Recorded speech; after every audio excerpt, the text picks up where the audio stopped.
Assalamualaikum warahmatullahi wabarakatuh. Nama saya Muhammad Fadil Fianda dengan NIM 21108530015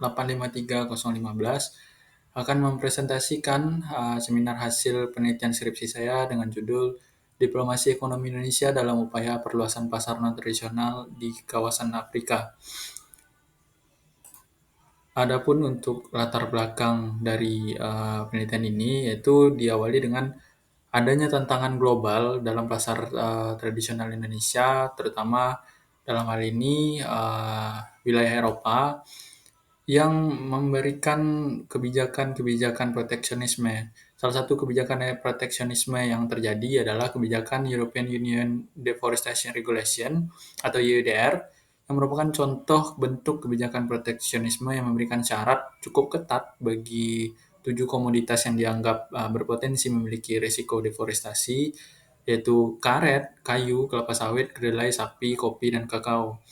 Nah, hal ini diproyeksikan akan menjadi stagnasi bagi nilai ekspor Indonesia, khususnya bagi komoditas pertanian, mengingat beberapa negara yang menjadi anggota Uni Eropa itu merupakan pasar tradisional bagi ekspor Indonesia. Nah,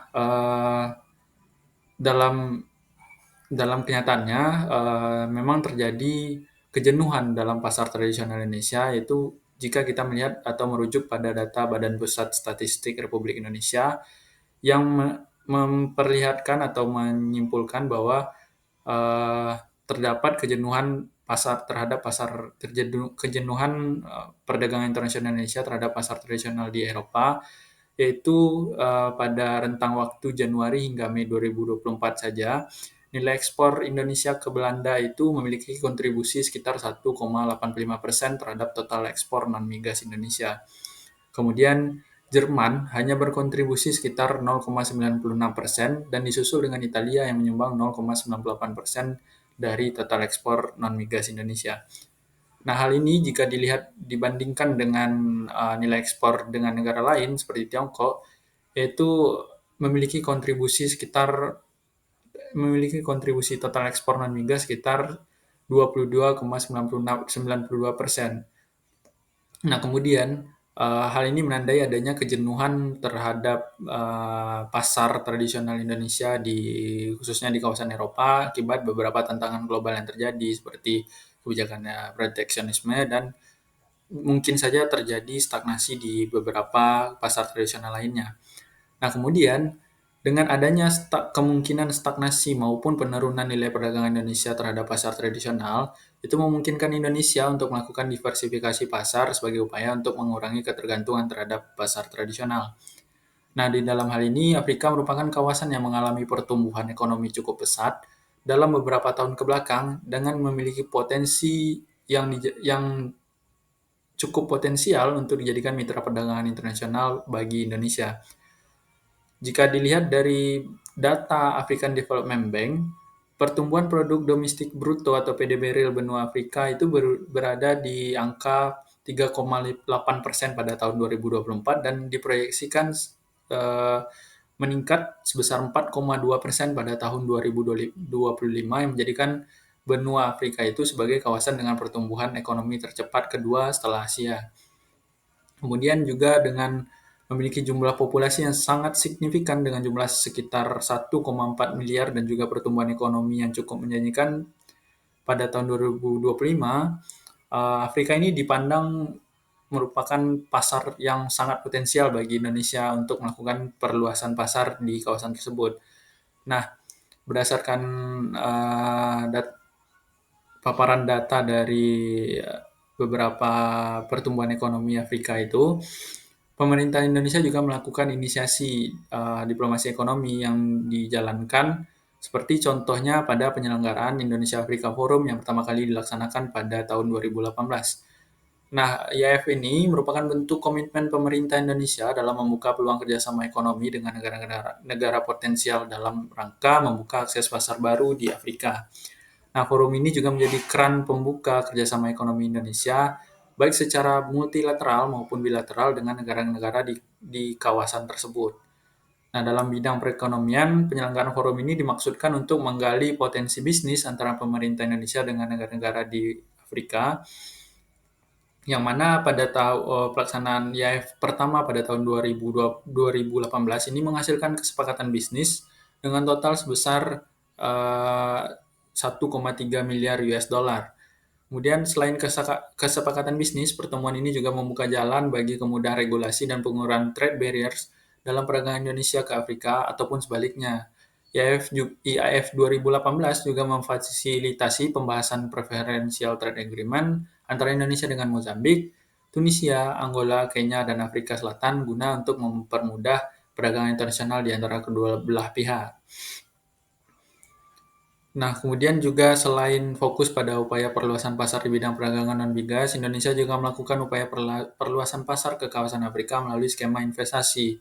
Nah, dalam hal ini Indonesia akan berinvestasi sebesar 1,5 US dollar dalam pengembangan energi panas bumi di negara Kenya melalui perusahaan BUMN PT Pertamina. Nah, melalui investasi ini, perusahaan BUMN Indonesia juga diharapkan dapat mengembangkan pasar ke wilayah Afrika termasuk dalam pengembangan energi hijau. Namun, meskipun pelaksanaan diplomasi ekonomi Indonesia di Afrika itu masih dilakukan di era pemerintahan Presiden Joko Widodo, terdapat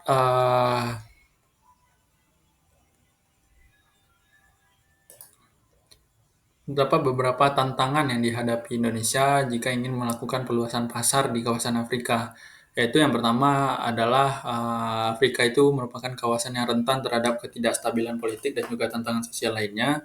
Kemudian juga pelaksanaan diplomasi ekonomi di Afrika ini cukup menjadi pertanyaan karena dalam beberapa tahun ke belakang dan dibuktikan juga dengan temuan peneliti dalam rencana pembangunan jangka menengah nasional pada tahun 2020 hingga 2024, bahwasanya ada faktor-faktor yang membuat penetrasi akses pasar non tradisional itu masih belum optimal. Yang pertama itu belum terpadunya kebijakan dan koordinasi antar pemangku kepentingan, dan juga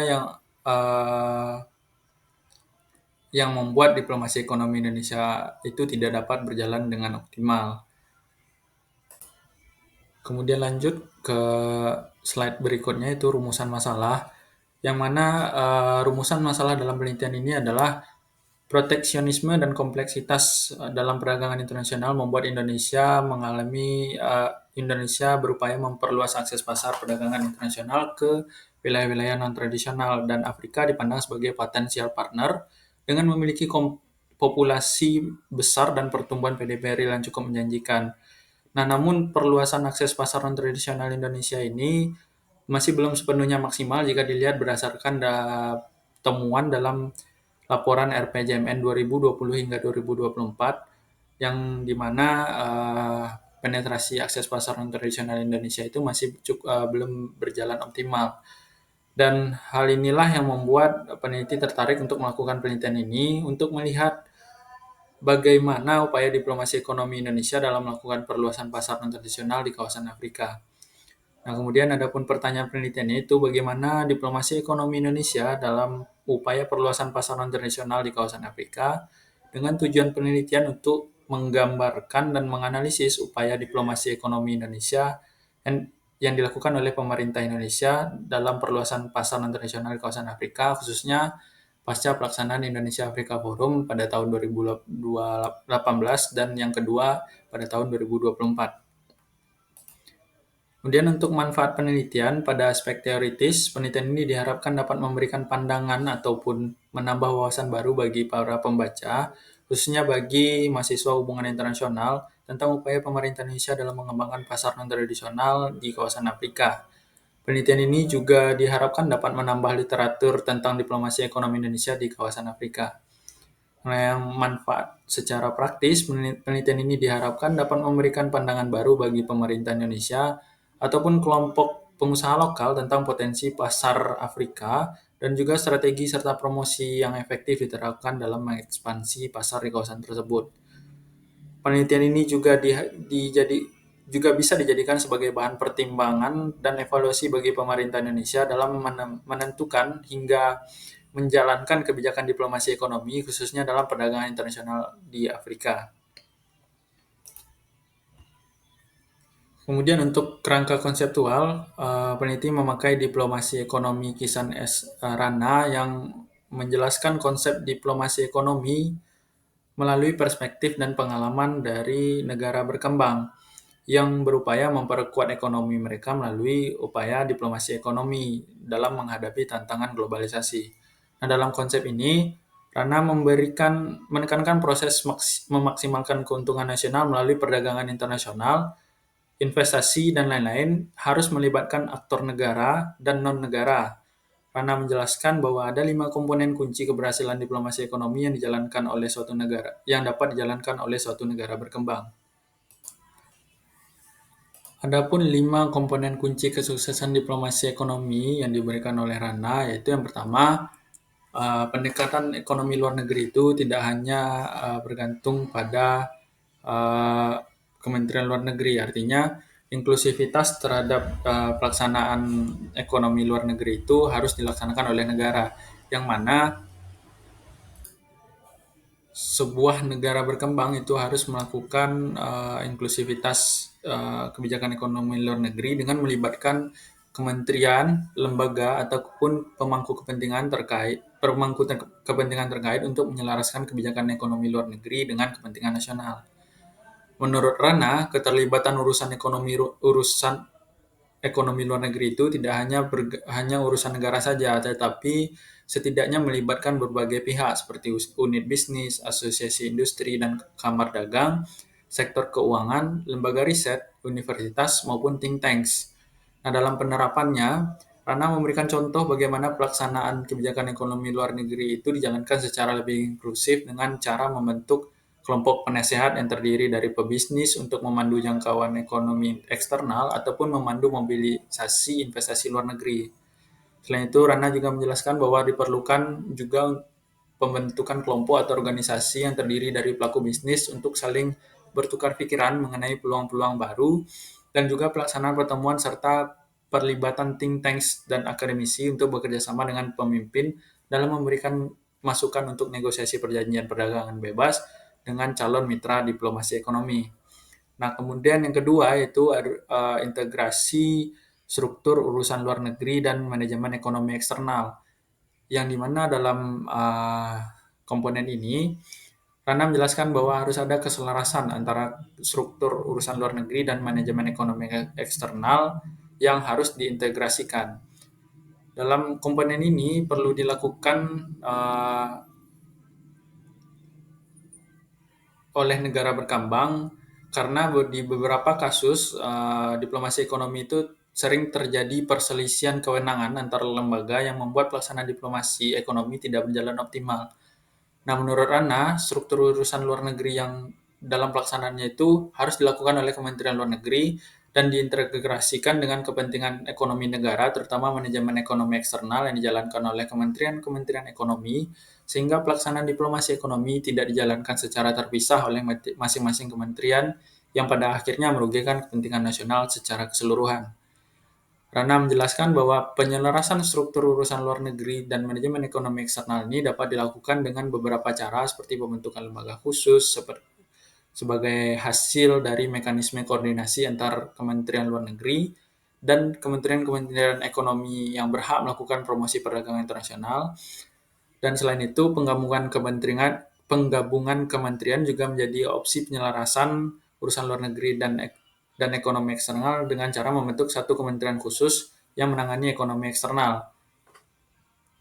Kemudian yang ketiga itu prioritas terhadap promosi ekspor dan investasi.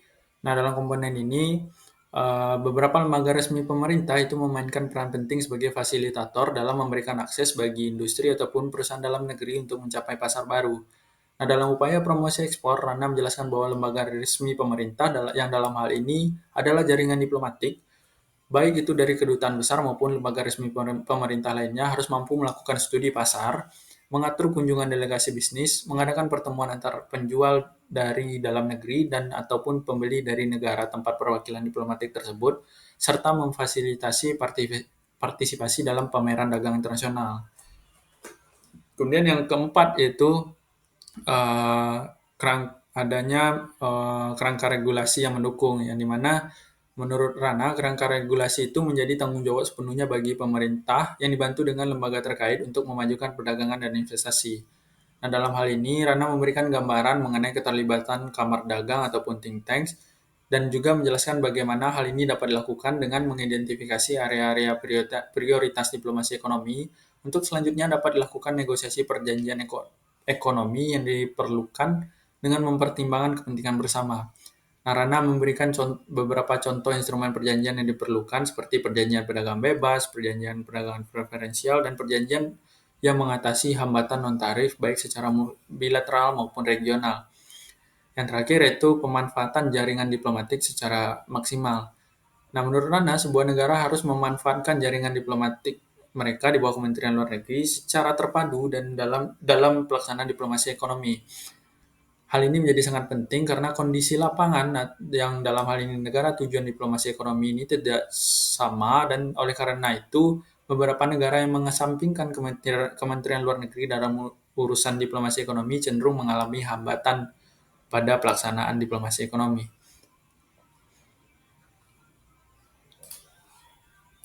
Lanjut, untuk metode penelitian, penelitian ini menggunakan jenis penelitian dengan metode kualitatif dan dengan jenis penelitian kualitatif deskriptif.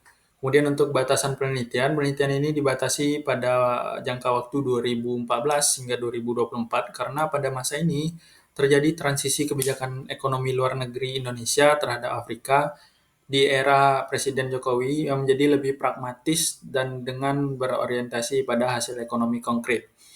Kemudian unit analisis dalam penelitian ini adalah upaya diplomasi ekonomi Indonesia, dan unit eksplanasinya adalah perluasan pasar non-tradisional Indonesia di Afrika. Kemudian tingkat analisisnya adalah negara. Untuk teknik pengumpulan data, peneliti menggunakan studi kepustakaan melalui eksplorasi data sekunder seperti buku, berita, jurnal ilmiah, ataupun laporan resmi pemerintah.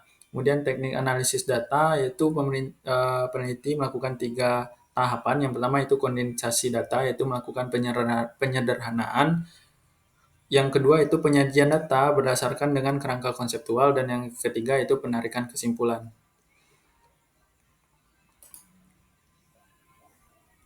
Lanjut untuk bab 2 yaitu tentang kepentingan Indonesia dalam perluasan pasar internasional. Dalam bab ini menggambarkan mengenai kepentingan Indonesia dalam melakukan perluasan pasar internasional dengan menjelaskan 2 unsur utama, yaitu faktor pendorong Indonesia dalam melakukan perluasan pasar dan juga alasan strategis Indonesia untuk melakukan perluasan pasar internasional. Unsur pertama mengenai faktor pendorong Indonesia dalam melakukan perluasan pasar internasional itu menjelaskan mengenai kondisi nyata yang terjadi sehingga pemerintah Indonesia memiliki urgensi dalam melakukan strategi perluasan pasar internasional. Yang kedua yaitu unsur mengenai alasan strategis Indonesia dalam melakukan perluasan pasar internasional, yang itu menjelaskan tujuan dan kepentingan strategis Indonesia dalam melakukan perluasan pasar internasional.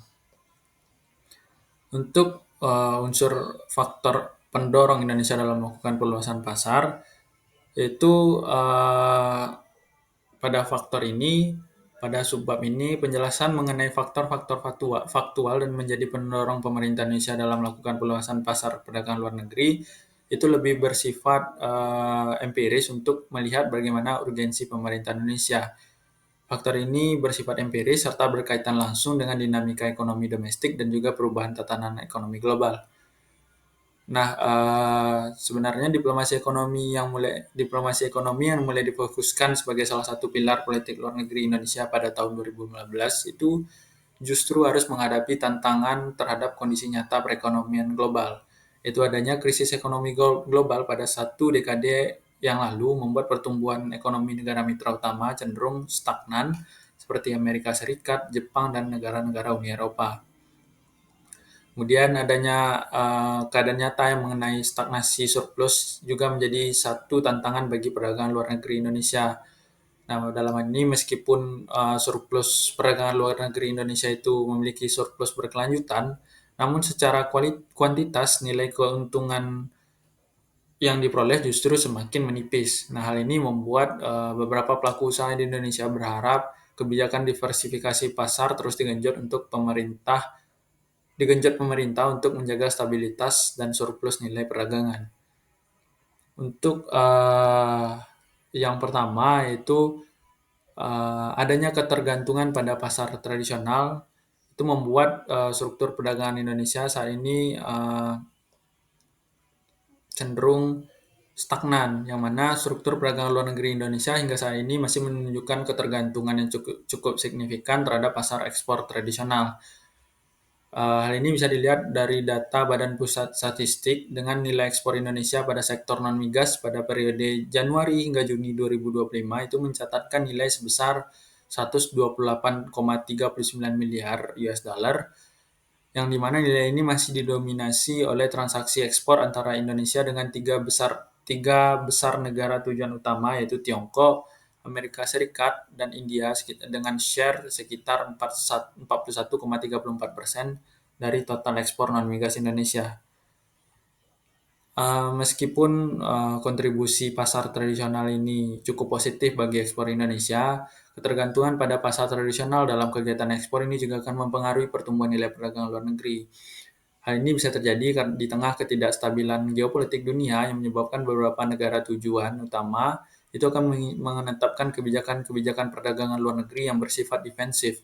Sebagai contoh, kebijakan penetapan tarif impor yang dilakukan oleh Amerika Serikat sebagai respon terhadap hambatan perdagangan tinggi terhadap negara mereka. Kebijakan ini diberlakukan secara universal, yang artinya seluruh mitra dagang Amerika Serikat akan dikenakan tarif untuk kegiatan ekspor mereka terhadap beberapa sektor termasuk Indonesia. Nah, meskipun dalam hal ini Indonesia diberikan tarif istimewa sebesar 19% dari semulanya 32%, tidak serta-merta membuat Indonesia terbebas dari risiko ketergantungan.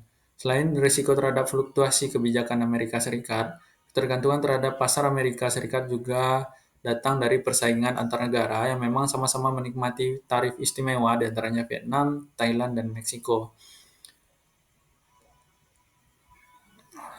Ketergantungan terhadap pasar tunggal ini justru akan memiliki risiko jangka panjang jika tidak diimbangi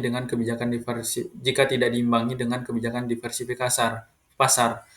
Jika kegiatan ekspor hanya difokuskan pada pemenuhan kebutuhan pasar utama saja, bukan tidak mungkin ke depannya akan muncul risiko monokultur pada ekspor Indonesia. Dan hal ini kemudian akan berdampak pada resistensi ekonomi Indonesia terhadap dinamika politik dan ekonomi eksternal yang pada akhirnya menghambat tujuan Indonesia untuk mencapai visi Indonesia Maju 2045. Kemudian adanya proteksionisme dan hambatan perdagangan di pasar tradisional.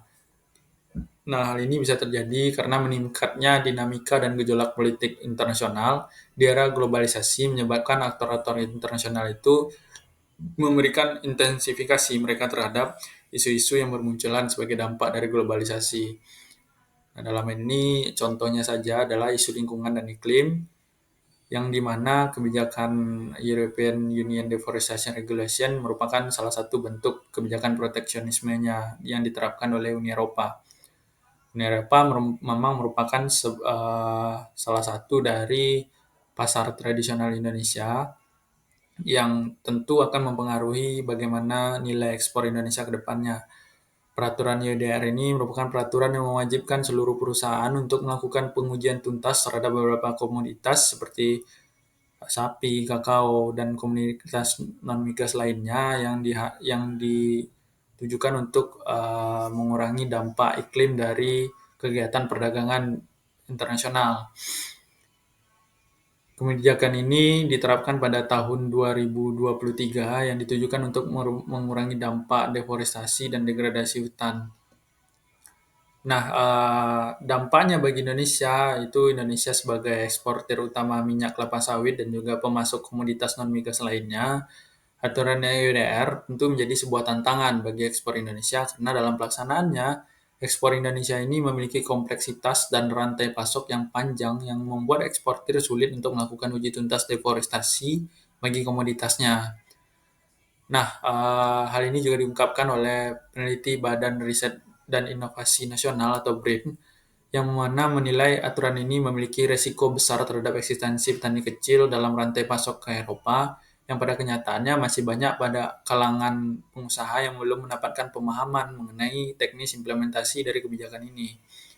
Hal ini bisa saja menambah beban kepatuhan bagi eh, ekspor Indonesia karena pada akhirnya penerapan sertifikasi Indonesia Sustainable Palm Oil yang sebagai bentuk upaya adaptif Indonesia terhadap isu lingkungan itu menjadi rancu untuk pelaksanaan pada UIDR.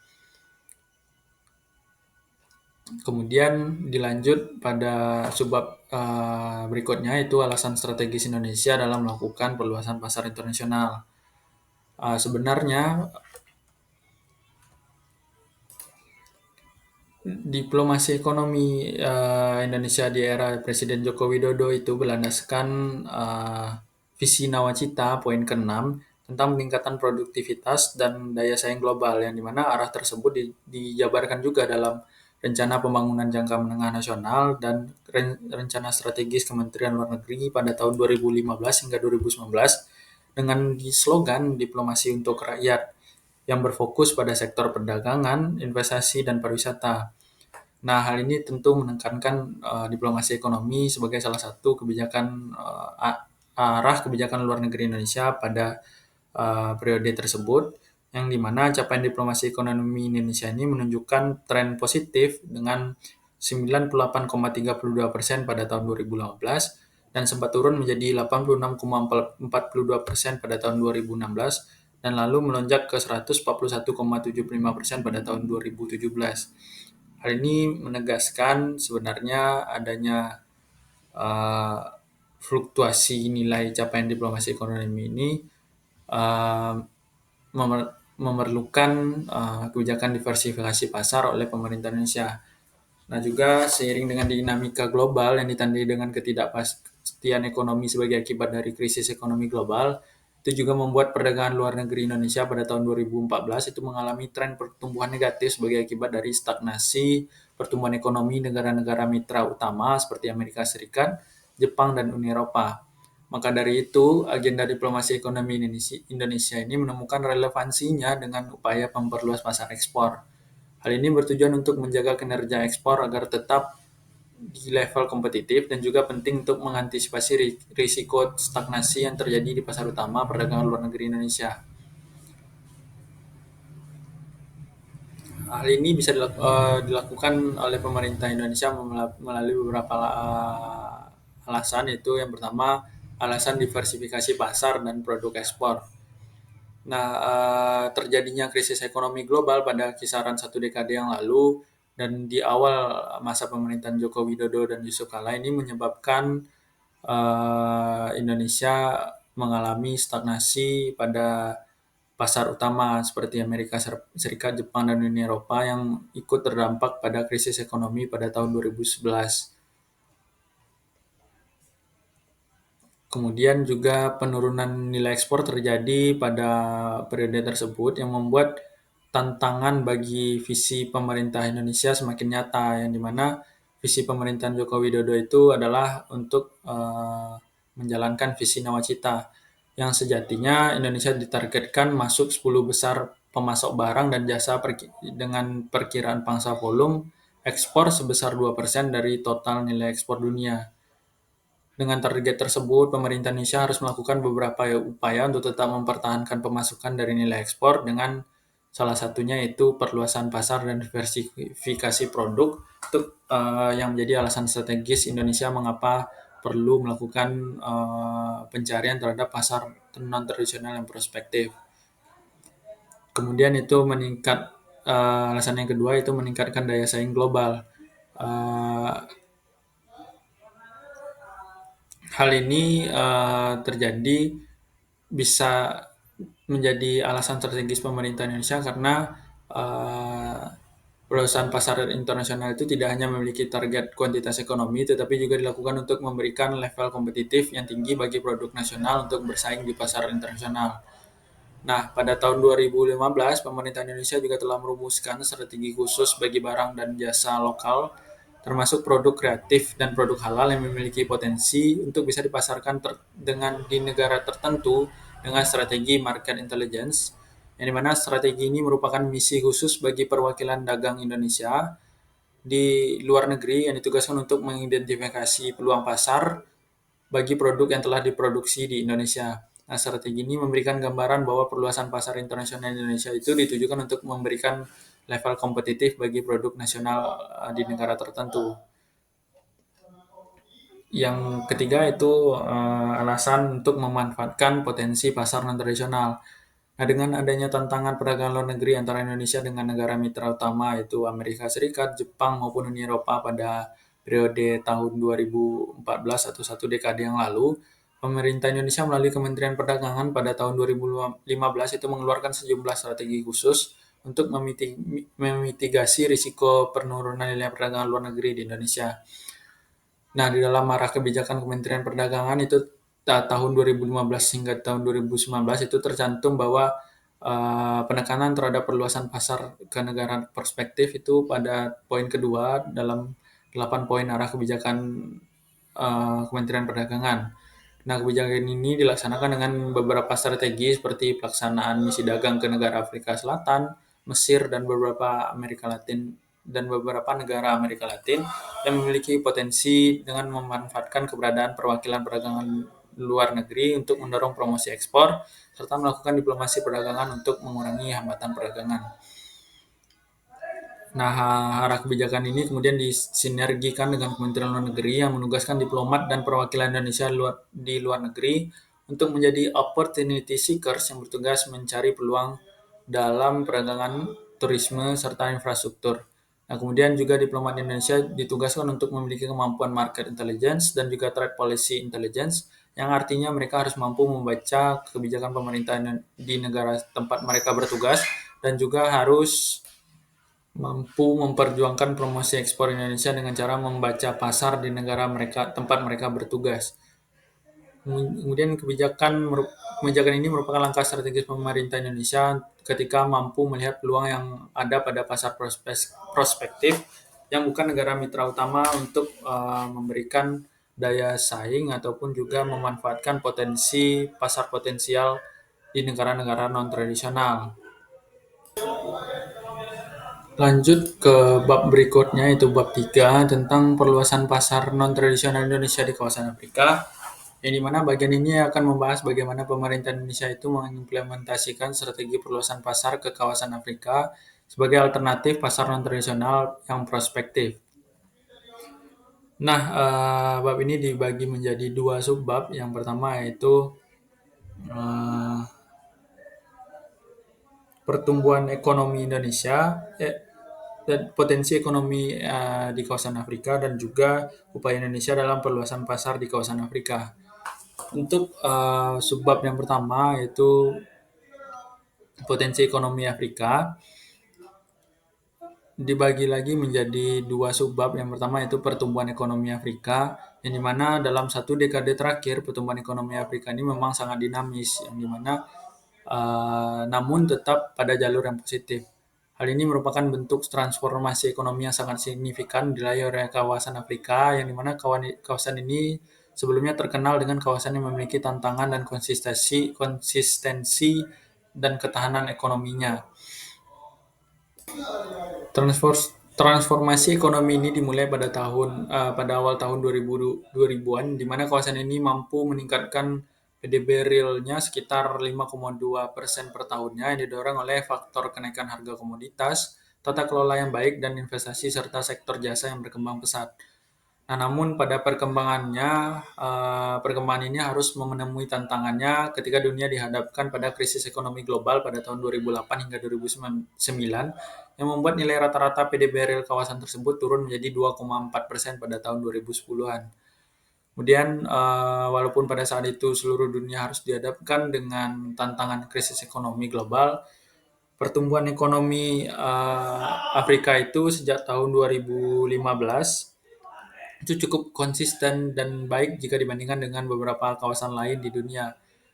Meskipun dihadapkan dengan tantangan baik dari dalam kawasan maupun luar kawasan, nilai PDB real Afrika itu terus mengalami pertumbuhan positif yang konsisten dari tahun 2015 hingga pada proyeksi PDB real 2026. Berdasarkan data dari Africa Development Bank Group (AFDB), pertumbuhan PDB real Afrika sepanjang jangka waktu tersebut, yaitu 2015 hingga 2026, itu terus konsisten berada di atas angka 2% tiap tahunnya, kecuali pada saat pandemi COVID-19 yang mengalami defisit.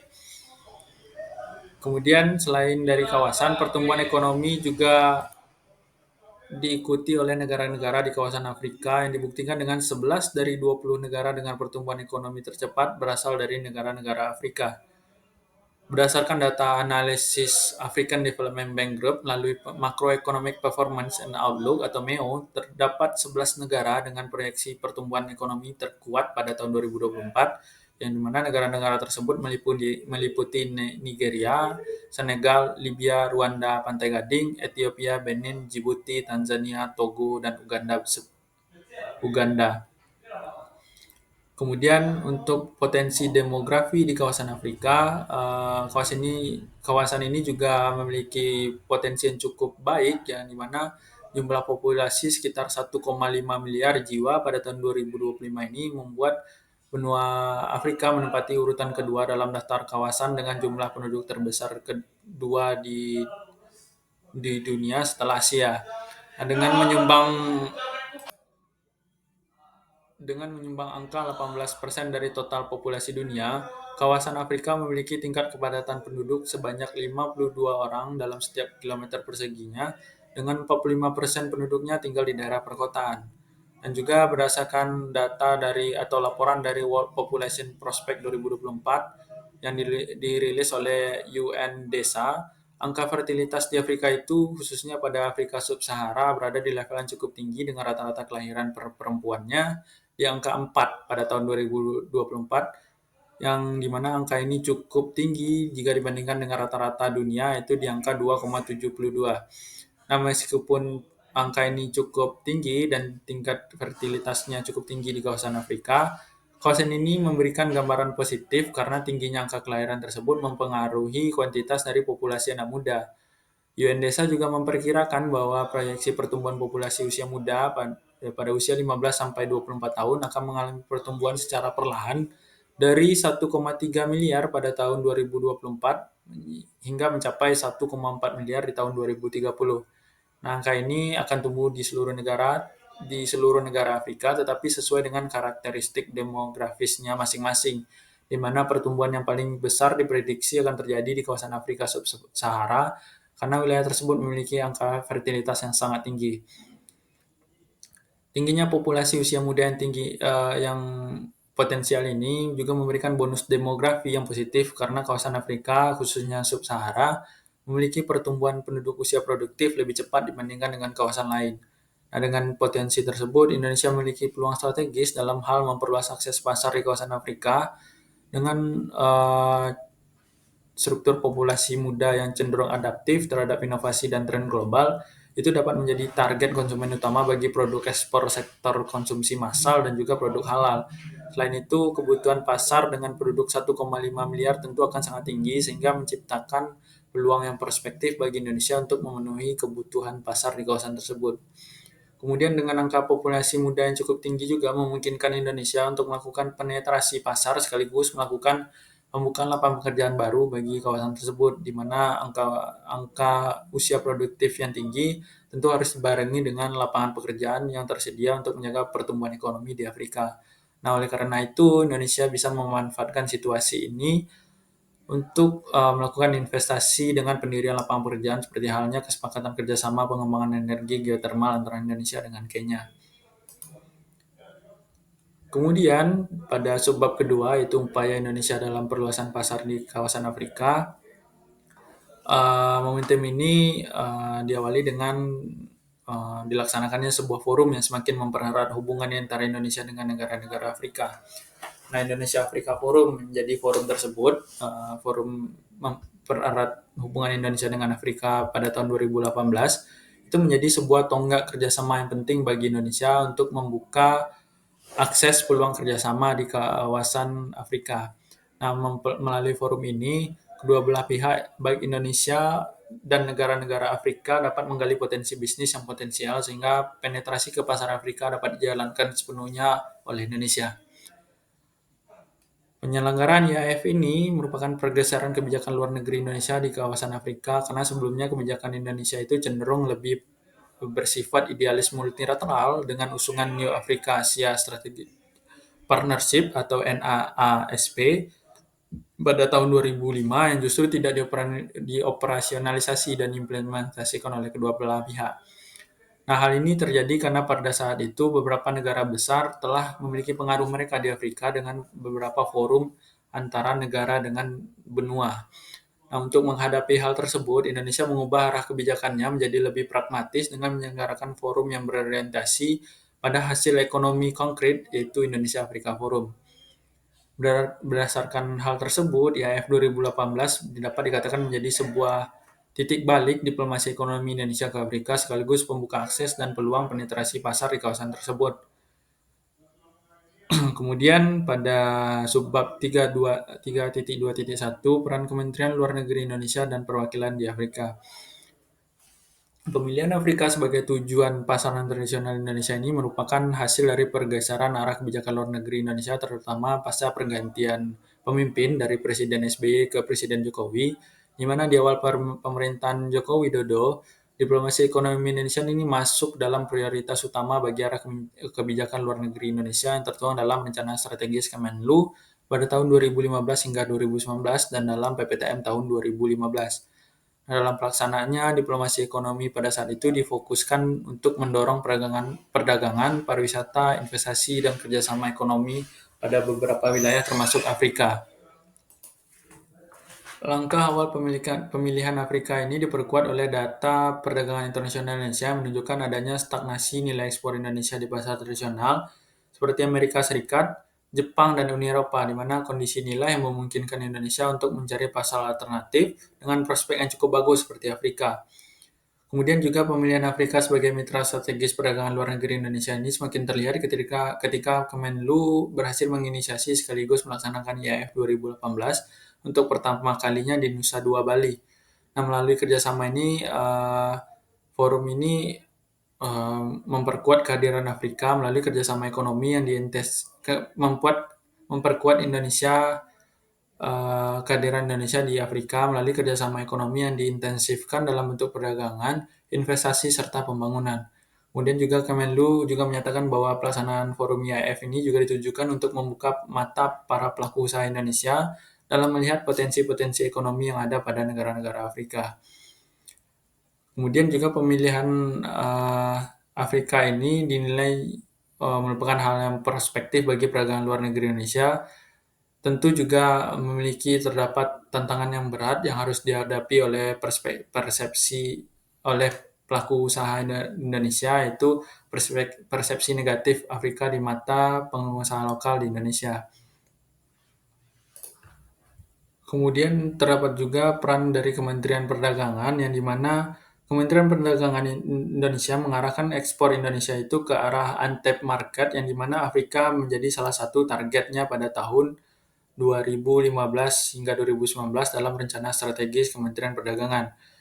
Yang kedua itu Kementerian Perdagangan juga secara eksplisit menargetkan Afrika Utara dan Selatan dalam yang tertuang juga di dalam rencana strategis Kementerian Perdagangan pada tahun 2015 hingga 2019.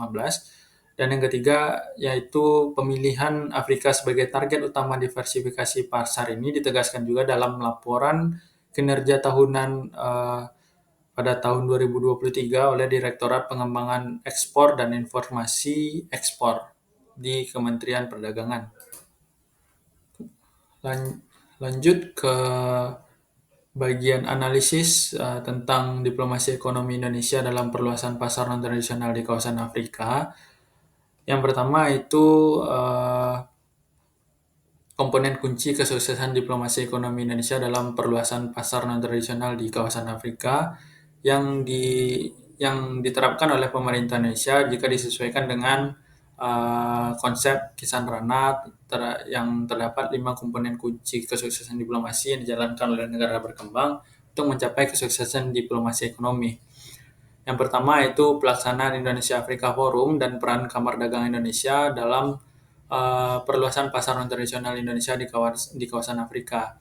Nah, dalam komponen yang pertama ini, Rana menegaskan bahwa sebenarnya pengambilan keputusan dan merumuskan kebijakan ekonomi luar negeri itu harus melibatkan aktor non-negara seperti sektor publik dan swasta, yang dalam hal ini merupakan para pemangku kepentingan domestik, di mana para pemangku kepentingan ini bisa berasal dari pelaku usaha, lembaga pemikir, asosiasi industri, ataupun kamar dagang, dan lain sebagainya.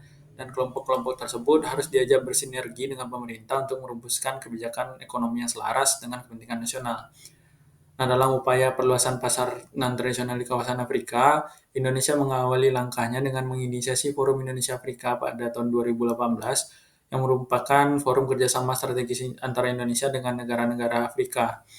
Nah, dalam forum ini Indonesia telah berhasil melaksanakannya secara bertahap, yaitu pada tahun 2018 untuk yang pertama kali dan juga tahun 2024 untuk yang kedua kalinya.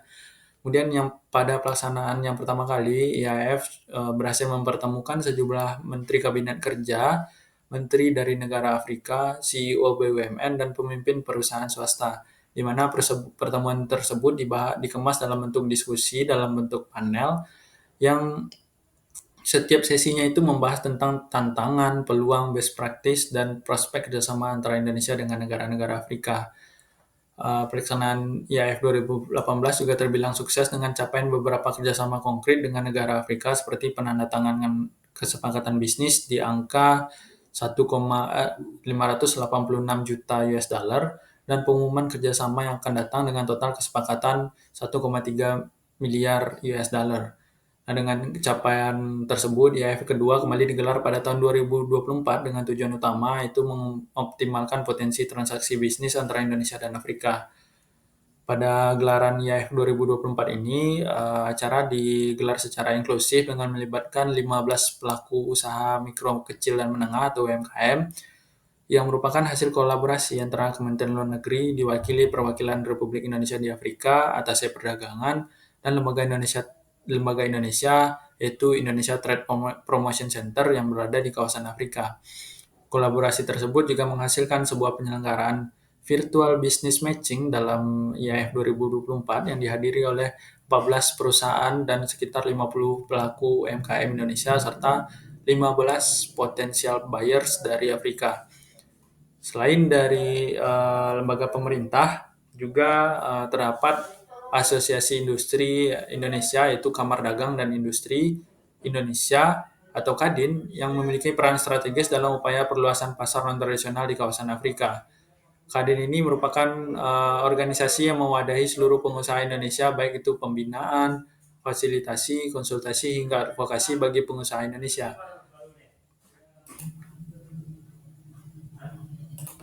Nah, dalam ekspansi pasar Indonesia di Afrika, Kadin Republik Indonesia juga telah berkontribusi dalam upaya penurunan tarif negara-negara Afrika yang sebelumnya mematok tarif hingga 30 hingga 40%, dan juga selain itu Kadin juga menjadi strategis pemerintah Indonesia untuk membantu penetrasi pasar di Afrika yang dibuktikan dengan 4 kantor perwakilan yang didirikan di kawasan tersebut.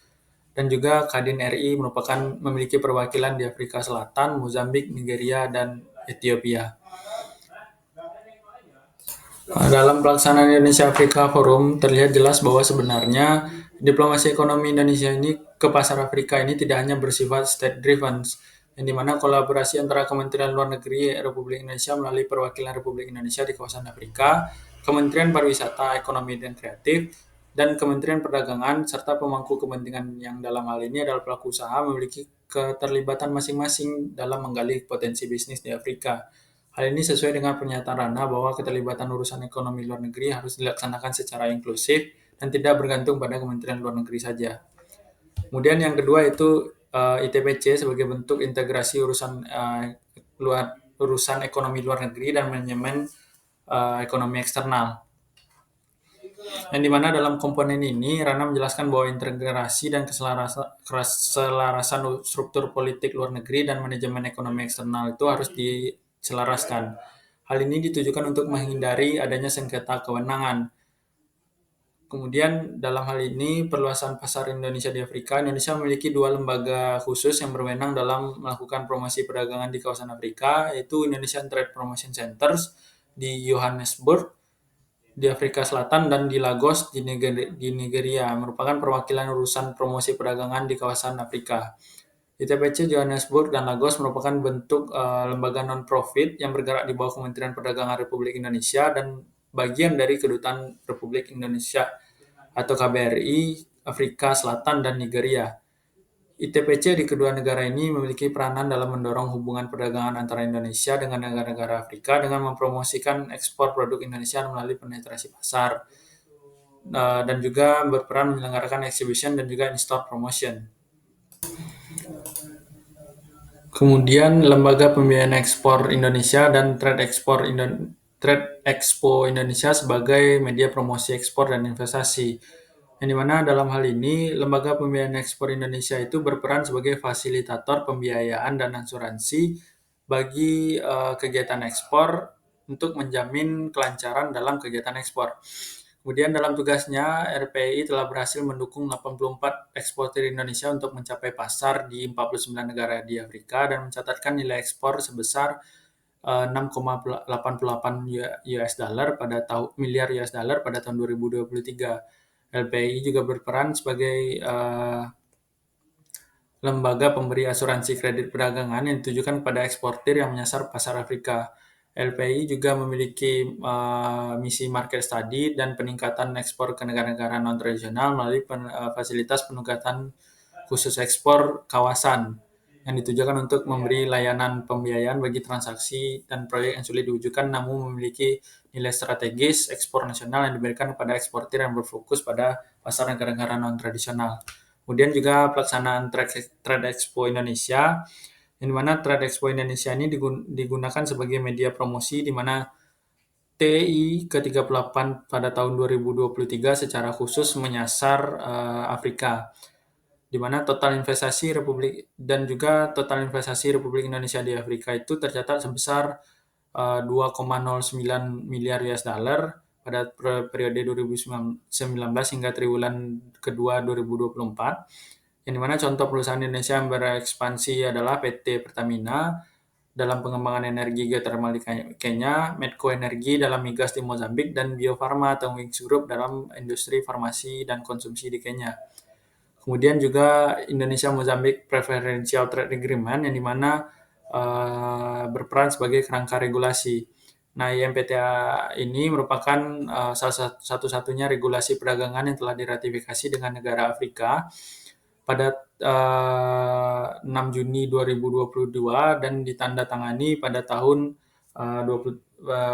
2019, di mana Indonesia mendapatkan penurunan tarif ekspor dari Mozambik mulai dari 20% hingga 100% untuk produk seperti kacang-kacangan, kedelai, dan gas alam, di mana Mozambik dipilih karena posisi strategisnya sebagai hub kawasan di Afrika Selatan dan stabilitas politiknya.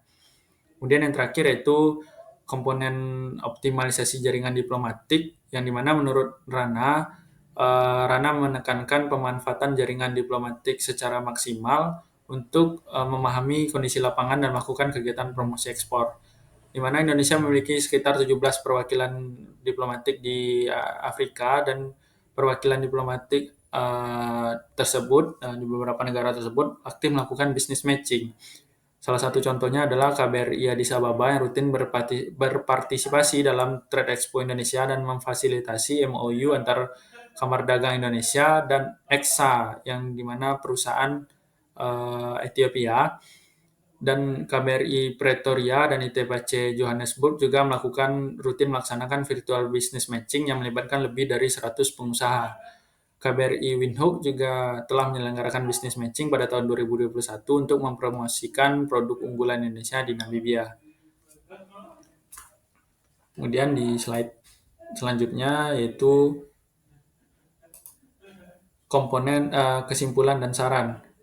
Adapun kesimpulan dari penelitian ini, yang pertama itu strategi dan upaya diplomasi Indonesia di Afrika itu berjalan progresif atau on the track, sejalan dengan 5 komponen kunci kesuksesan diplomasi ekonomi Kisan Rana, Dan juga kebijakan luar negeri Indonesia itu bertransisi dari idealis multilateral di era Susilo Bambang Yudhoyono menjadi berorientasi pada hasil ekonomi konkret atau concrete deliverables di bawah Presiden Joko Widodo. Dan juga capaian kunci sesuai Rana yaitu untuk inklusivitas itu ada pelaksanaan Indonesia Afrika Forum. Untuk integrasi kebijakan ekonomi dan struktur luar negeri itu ada pembentukan ITPC. Yang ketiga itu kerangka regulasi. Itu adalah Indonesia memiliki satu kerangka regulasi di Afrika itu MPTA. Dan kemudian untuk promosi ekspor itu Indonesia memiliki dua media promosi itu Trade Expo Indonesia dan juga Lembaga Promosi Pembiayaan Ekspor Indonesia. Kemudian yang terakhir itu peran aktif dari jaringan diplomatik seperti pelaksanaan business matching dilakukan KBRI dan ITBC di Johannesburg, Addis Ababa, Windhoek, dan Lagos. Kemudian diplomasi peneliti menemukan bahwa diplomasi ekonomi Indonesia ini masih belum maksimal karena sebenarnya terdapat beberapa alasan. Yang pertama itu kurangnya jumlah perwakilan diplomatik yaitu sebanyak 17 kedutaan dari total keseluruhan 54 negara Afrika dan juga masih diperlukannya penguatan kelembagaan khusus yang terpadu selain dari ITPC. Kemudian perjanjian perdagangan juga